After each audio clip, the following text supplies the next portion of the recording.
Yes, welcome back. Public administration and private administration. What are the differences between both? आज से पहले जो हमने इन दोनों के बीच में समानताएं देखी थी और आज हम इन समानताओं के बाद जो बात करेंगे वो लोक प्रशासन और निजी प्रशासन में अंतर क्या है। इन अंतरों को हमने कुछ आधार के माध्यम से स्पष्ट करने का प्रयास किया है। लोक प्रशासन और निजी प्रशासन में पर्याप्त मात्रा में और व्यापक असमानताएं हैं। बहुत सारे विचारक हुए, Paul Appleby, Josiah Stamp, Herbert Simon, Peter Drucker, Felix Nigro, इन सब का मानना था कि लोक प्रशासन का स्वरूप नौकरशाही नुमा होता है, जबकि निजी प्रशासन का स्वरूप व्यापारिक। नौकरशाही नुमा सरकारी। नौकरशाही किसको कहते हैं? नौकरशाही का मतलब होता है कि जो कार्य करने वाला अधिकारी, नौकरशाही को हम पढ़ेंगे तो देखेंगे कि नौकरशाही अलग अलग अर्थों में, प्रशासन के स्वरूप को भी नौकरशाही कहते हैं, लेकिन जब यहाँ जो मुद्दा लिया गया है उसका मतलब है नौकरशाही यानी हर अधिकारी अपने आप को एक सरकारी अधिकारी समझता और उस रूप में कार्य करता है। कार्य में देरी, लापरवाही, भ्रष्टाचार, ये बुराइयों के रूप में देखा है। और निजी प्रशासन का स्वरूप व्यापारिक। व्यापारिक से मतलब लाभ कमाना उनका उद्देश्य होता है, बिजनेस माइंडेड होते हैं। बहुत सारी चीज़ें, बुराइयां इसमें होती हैं, निजी प्रशासन इन बुराइयों से मुक्त होता है। तो इस आधार पर हम कुछ आधार से देखेंगे कि लोक प्रशासन का क्षेत्र और प्रभाव व्यापक होता है, निजी प्रशासन का छोटा होता है। लोक प्रशासन का क्षेत्र एवं प्रभाव तुलनात्मक रूप से क्योंकि अधिक होता है, क्योंकि लोक प्रशासन सरकार का कार्यकारी अंग है। जो राज्य के द्वारा जितने भी कार्यों को करने की अपेक्षा की जाती है वो सभी कार्य लोक प्रशासन करता है। किसी निश्चित भूभाग पर शासन करने वाली सरकार का कार्यक्षेत्र अपने आप में ही बड़ा होता है, जबकि निजी प्रशासन का कार्यक्षेत्र सीमित होता है, छोटा होता है, कम प्रभावी होता है, क्योंकि समय, साधन, वित्त, कानून, बहुत सारी बाधाएं होती हैं निजी प्रशासन के सामने। भारत सरकार द्वारा जो राजकीय कार्य बंटवारा का नियमावली बनी हुई थी उसमें भारत सरकार 2000 से ज़्यादा प्रकार के कार्य संपादित करती है, जबकि निजी प्रशासन के बड़े घराने भी इतने प्रकार के कार्य करने में सक्षम सिद्ध नहीं होते हैं। उद्देश्य, क्यों कार्य क्षेत्र बड़ा होता है, क्यों प्रभाव, सारी चीज़ें इंटरलिंक है, एक दूसरे से जुड़ी हुई हैं। उद्देश्य, क्या करता है लोक प्रशासन? लोक प्रशासन जन सेवा से जुड़ा होता है, सामुदायिक कल्याण से जुड़ा होता है। और निजी प्रशासन किससे जुड़ा होता है? प्रॉफिट से जुड़ा होता है। जब तक वो काम करेगा जब उस तक उसको उसमें प्रॉफिट मिलेगा। उसका लक्ष्य मुख्य क्या है? लाभार्जन करना होता है। लोक प्रशासन का उद्देश्य क्या है? जनता की सेवा। पुलिस, फायर ब्रिगेड, सार्वजनिक निर्माण, एजुकेशन, मनोरंजन, स्वच्छता, सामाजिक सुरक्षा, राष्ट्रीय सुरक्षा, ये बहुत सारे मुद्दे जो विषय हैं ये लोक प्रशासन के ही हैं। लोक प्रशासन का क्षेत्र इतना विस्तृत है कि इन सेवाओं में से प्रत्येक सेवा विभिन्न आवश्यकताओं के कारण उत्पन्न होती है। और जबकि व्यापारिक प्रतिष्ठान क्यों होते हैं, खुलते हैं? जब लाभ कमाने के लिए बनते हैं और घाटे की स्थिति में बंद हो जाते हैं। तीसरी चीज हम देखेंगे मोनोपोली वाली स्थिति। किसी भी देश में चाहे कैसी भी शासन व्यवस्था हो, कई कार्य या विषय ऐसे होते हैं जिन पर सरकार का एकाधिकार होता है, सरकार की मोनोपोली होती है। और हम चाहते भी हैं कि वो होना भी चाहिए, क्योंकि बहुत सारी चीज़ें ऐसी हैं जो निजी प्रशासन के हाथों में नहीं दी जा सकती, जैसे अमूल्य धातु, सोना, चांदी, हीरा, पुखराज, अमूल्य प्राकृतिक संसाधन, पेट्रोलियम पदार्थ, राष्ट्रीय सुरक्षा या विदेश नीति के मामले, परमाणु संबंधी मामले, मुद्रा संबंधी मामले, हथियार, गोला बारूद, ये सारे विषय क्या हैं? ये सारे विषय लोक प्रशासन के पास में होते हैं। इन क्षेत्रों में इनका एकाधिकार होता है। और निजी प्रशासन प्रतिस्पर्धात्मक रूप से ऐसे क्षेत्रों में जहाँ पर उनको अधिक से अधिक लाभ मिल सकता है वो कार्य करते हैं। लोक प्रशासन का स्वरूप राजनीतिक होता है, निजी प्रशासन का अराजनीतिक। राजनीतिक क्यों होता है?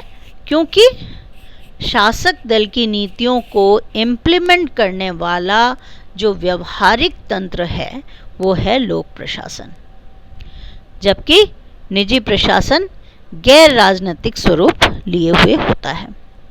क्योंकि प्रशासन क्या करता है? सरकार क्या है? सरकार, जनता ने सरकार को चुना है, तो सरकार क्या करेगी? जनता की राजनीतिक इच्छाओं को, व्यक्तियों को पूरा करने का प्रयास करती है। किसी न किसी रूप में लोक प्रशासन लोकतंत्र और राजनीतिक आदर्शों की रक्षा में जुटा रहता है। हम क्या करते हैं? जो सरकार है, सरकार की जो नीतियां हैं, उनमें हम चाहे हमें वो पसंद हो चाहे नहीं, एक सरकारी कर्मचारी का कार्य क्या होता है? उन नीतियों का क्रियान्वयन करना है, उन नीतियों को इम्प्लीमेंट करना है। जबकि निजी प्रशासन राजनीतिक स्वरूप धारण कर सकता है, लेकिन कब कर सकता है? जब उसको वहाँ पर लाभ मिल सकता है। संबंधित मंत्री, विधानमंडल, विपक्ष, सार्वजनिक नीतियों से उनका उस तरह का रिश्ता नहीं होता जैसा कि सरकारी प्रशासन का होता है। लोक प्रशासन का संगठन बड़ा होता है, निजी प्रशासन का छोटा होता है। भारतीय रेलवे को ले हम तो 16 लाख कर्मचारी वहाँ पर कार्यरत हैं। निजी प्रशासन के लिए सरल कार्य नहीं है। सरकारी संगठनों का विशाल आकार होता है, चाहे वह अमेरिकी पूंजीवादी अर्थव्यवस्था हो, चीनी समाजवादी अर्थव्यवस्था हो, प्रत्येक दशा में लोक प्रशासन के दायित्व विविध तथा गंभीर होते हैं। ऐसी स्थिति में उनका संगठन का स्वरूप बड़ा हो जाता है, जबकि निजी प्रशासन का छोटा होता है। कानूनी स्थिति के संदर्भ में देखें तो लोक प्रशासन सरकारी कानूनों को क्रियान्वित करने वाला तंत्र है। संविधान, व्यवस्थापिका द्वारा निर्मित कानून, कार्यपालिका द्वारा निर्मित नियम, निर्देश, न्यायपालिका के निर्णय के अनुसार उसको कार्य करना होता है। जबकि निजी प्रशासन कुछ बिंदुओं को छोड़कर अधिकांश समय में अपने कार्यकरण में, अपने एग्जीक्यूशन में पूरी तरह से फ्री होता है, इंडिपेंडेंट होता है। सरकारी तंत्र की कठोरता का जो कारण है कानून, नियम, प्रक्रियाओं की पेचीदगी, जबकि निजी प्रशासन अपने नियमों में अपनी आवश्यकता के अनुसार, अपने लाभ के अनुसार परिवर्तन कर सकता है। लोक प्रशासन की कानूनी स्थिति जनता के प्रति उत्तरदायित्व से जुड़ी हुई है, अतः इसकी जो बाध्यताएं होती हैं वो कुछ ज़्यादा ही होती हैं।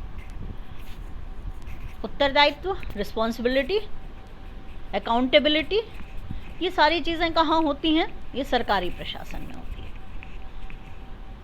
अकाउंटेबिलिटी हमको कानूनी रूप से रिस्पॉन्सिबल बनाती है।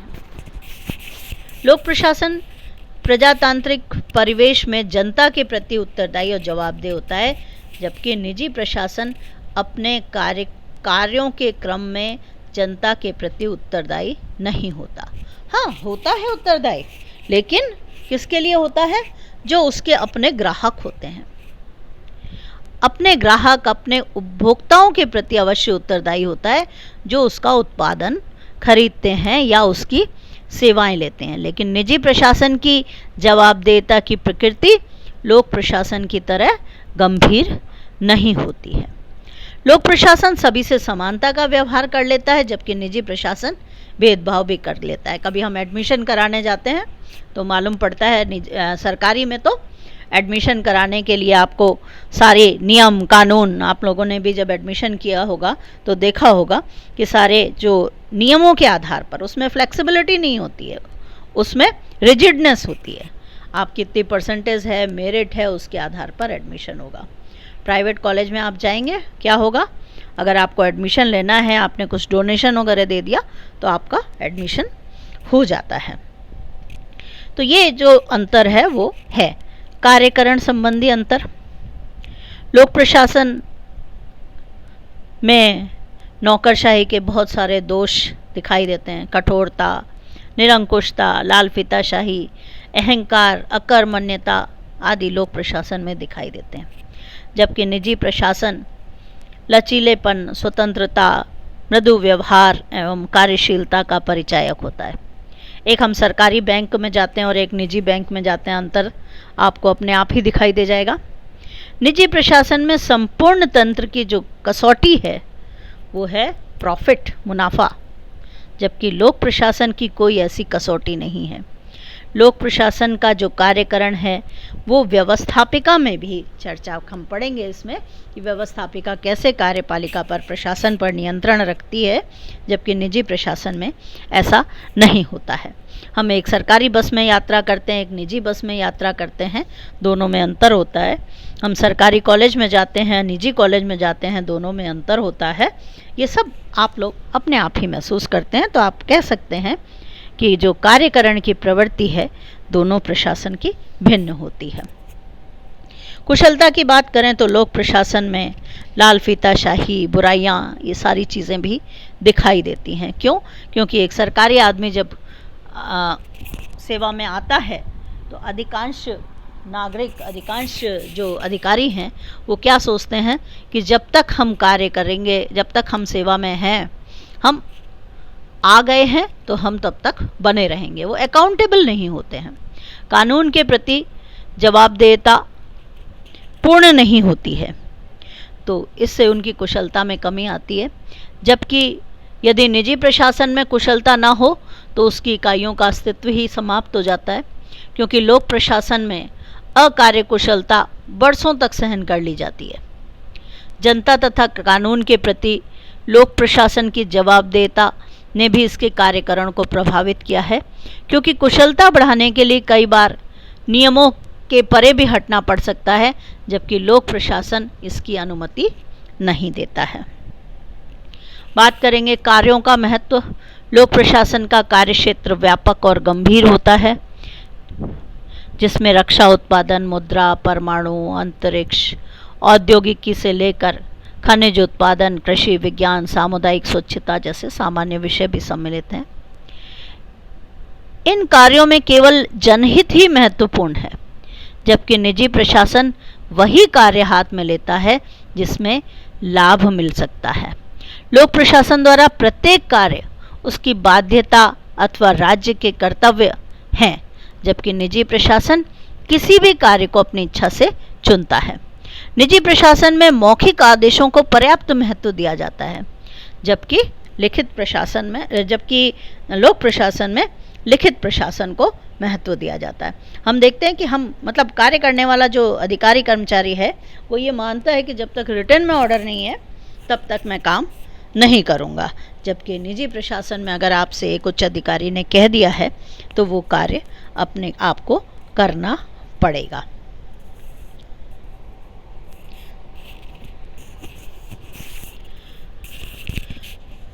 नेक्स्ट बिंदु हम लेते हैं पारदर्शिता की। पारदर्शिता मतलब निर्णय लेने में गोपनीयता नहीं होती है। लोक प्रशासन में जनता की प्रत्यक्ष नज़रों में होता है, जबकि निजी प्रशासन हर चीज़ छुपा के करता है। सरकारी कार्यों की जरा सी भी गलती भारी पड़ सकती है। लोक सेवकों को अपने जीवन, व्यक्तित्व और आचरण की दृष्टि से मीडिया और सार्वजनिक हितों से निरंतर जूझना पड़ता है। लोक प्रशासन में बहुत ध्यान दिया जाता है इन सब चीज़ों का। सूचना का अधिकार आ गया है, सिटीजन चार्टर आ गया है, राइट टू इन्फॉर्मेशन आ गई है, उपभोक्ता संरक्षण कानून आ गए हैं, तो इस कारण जो पारदर्शिता में निरंतर वृद्धि होती जा रही है।